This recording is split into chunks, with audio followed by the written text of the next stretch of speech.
Бүгінде барлық табиғи қалып өзгеріп жатқандай, балалар да өзгеруде. Мазасыз, тіл азар, тіпті бастық балалар көбейіп келеді. Бұлай жалғаса берсе, әлем осылай өзгереді. Көп бала туу модасынан қалып, адамдар 2 немесе 1 балалы болуды тиімді деп санай бастайды. Бірінші буын өз балаларына тек 1 ұл, 1 қызы болуын насихаттайды. Ал олар өскен соң осы өсиетті орындай бастайды. Оған себеп өз балалық шағы. 3, 4, 7 ағайынды болып өскен олар әр нәрседен таршылық көретін еді. Осы кемшіліктің өз балаларының басынан өтпеуін қалаған олар 1 ұл, 1 қыз жүйесін стандарт деп білді.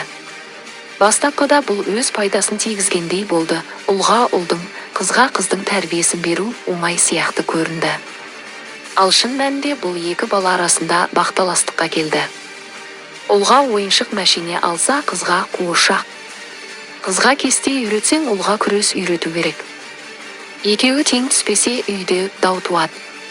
2 бала дүниеге келгеннен бастап өскенше даудамайдан шаршаған адамдар ақыры баладан бас тартты. Үй тып-тыныш. Жылаған, қиқарлық танытқан, уақытыңды ұрлаған ешкім жоқ. Адамдар жұмысқа барады келеді. Жоспардан тыс ештеңе жоқ, бәрі өз орнында жинақы тұр. Көшеде бойы кіндіктен төмен ешкім жоқ. Әйелдер бос, сүйреткен арбасы жоқ. Аялдама мен автобус тып-тыныш. Сабаққа асыққан балалар жоқ, тек сабырлы, мәдениетті адамдар бар. Сауданың барлық саласында дағдарыс басталды. Ойыншықтар, балалар киімі, бала тасымал заттары, жүргек, дәрілер, дәрумендер, жиһаздары. Балаларға арналған тауар шығаратын және сататын компаниялар банкротқа ұшырады. Ана мен бала күтіміне арналған өндірістер де тура солай. Мемлекет балаға арнап жәрдемақы ұсынбайтын болды. Бала жоқ болған соң оған қатысты заңдар өз күшін жойды. Мектептер тек пән кітаптарын тастайтын қоқыс орнына айналды.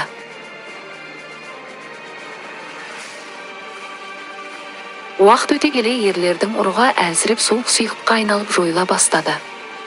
Әйелдердің жатыры эволюцияға ұшырап кеміршек сүйекке айналды. Жоғарыда болып жатқан процестерге ғылым да өз үлесін қосты. Жұптасу кезінде әлемнің осы тыныштығын бұзатын бір іңгәлаған дауыс шықпас үшін ғалымдар бедеуліктің жылдан әрі тиімді құралдар мен дозаларын ойлап тапты. Ескі бала фотолар мен олардың бар кезіндегі видеолар трендке айналды. Жасанды интеллекті арқылы әркім өзіне өз қалауынша бала жасап алды.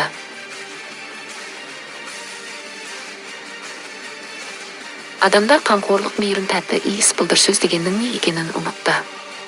Белгілі бір мерзімде іштің дөңгелеп үлкеюі медициналық диагноз деп есептелді. Еркелік тек түсінде көретін елеске айналды. Адамдар тек қажеттілік үшін ғана араласады. Беттері бір қалыпта күлмейді, жыламайды да сұрланған. Кез келген оқиға мен жаңалыққа еш реакциясыз мәміле жасайды. Сөз басынан бері ер мен әйел демедік, тек адамдар дедік. Себебі екеуінің айырмашылығы жоқ, жүрексіз роботқа айналған.